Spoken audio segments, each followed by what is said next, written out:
అలాగ మనం ప్రార్థన చేయాలి. దేవుడు రాకడ అతి సమీపంలో ఉన్నది. ఒక్క పాపి నశించిపోవడం దేవుడికి ఇష్టం లేదు. అందుకే దేవుని యొక్క వాక్యం చెప్తుంది. నశించిన దాన్ని వెదికి రక్షించుటకు మనిషి కుమారుడు ఈ లోకమునకు వచ్చెను. యెస్. మనం నశించిపోకూడదని ఆయన ఈ లోకానికొచ్చాడు.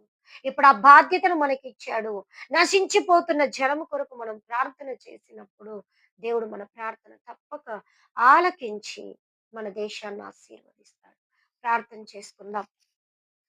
మహోన్నతుడా, జీవాధిపతి యేసయ్యా మీకు వందనాలు, స్తోత్రాలు నాయన. ఇదిగో తండ్రి, ఈ యొక్క స్వతంత్ర దినోత్సవం రోజు మీరు మాతో మాట్లాడిన 2 మాటలను బట్టి మీకు స్తోత్రాలు. అవును ప్రభువా, మేము దేశమందు నివసించిన నా తండ్రి కాలమంతయు సత్యమును అనుసరించి నడుచుకొనున్నట్లుగా కృప చూపండి. అలాగే మా దేశము కొరకు మేము ప్రార్థన చేయువారుగా మమ్మల్ని మార్చండి నాయనా. అయ్యా, మా దేశంలో సమాధానము లేదు నాయనా. మా దేశంలో శాంతి లేదు ప్రభువా. మా దేశంలో నెమ్మది లేదు నాయనా. ఎక్కడ చూసినా నా తండ్రి భయంకరమైన ప్రతీకారాలు తండ్రి.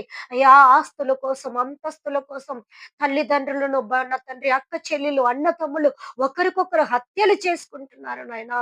మీకు వందనాలు. అట్లాంటి నా తండ్రి మీకు స్తోత్రాలు.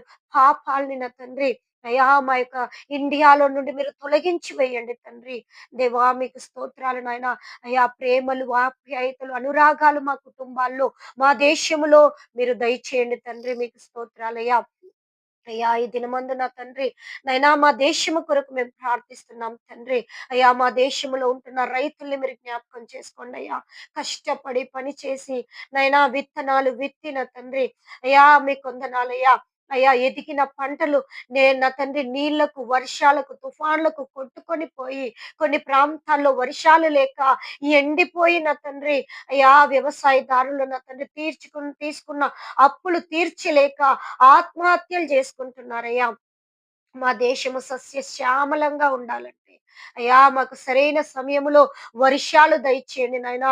ఎక్కడైతే విస్తారంగా వర్షాలు వస్తున్నాయో అక్కడ నా తండ్రి అయ్యా మీ కొందనాలు నిలిపివేసి, ఎక్కడైతే వర్షాలే రాకుండా భూమి ఎండిపోతుందో అక్కడ నా తండ్రి ఆయా ప్రాంతాల్లో మీరు సమృద్ధిగా వర్షాలు ఇవ్వండి.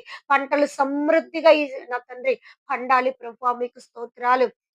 అలాగే నాయనా, మా దేశ రాజకీయ నాయకులను మీరు జ్ఞాపకం చేసుకోనండి. అయ్యా, వారు పరిపాలిస్తున్నారు నాయన. ప్రజలకు ఉపయోగకరమైన నా తండ్రి పనులు వారు చేయనట్లుగా మీరే సహాయం చేయండి. అలాగే మా దేశంలో ఉంటున్న సరిహద్దుల్లో ఉంటున్న నా తండ్రి సైనికులను మీరు జ్ఞాపకం చేసుకోండి. వారిని ఆశీర్వదించండి, దీవించండి.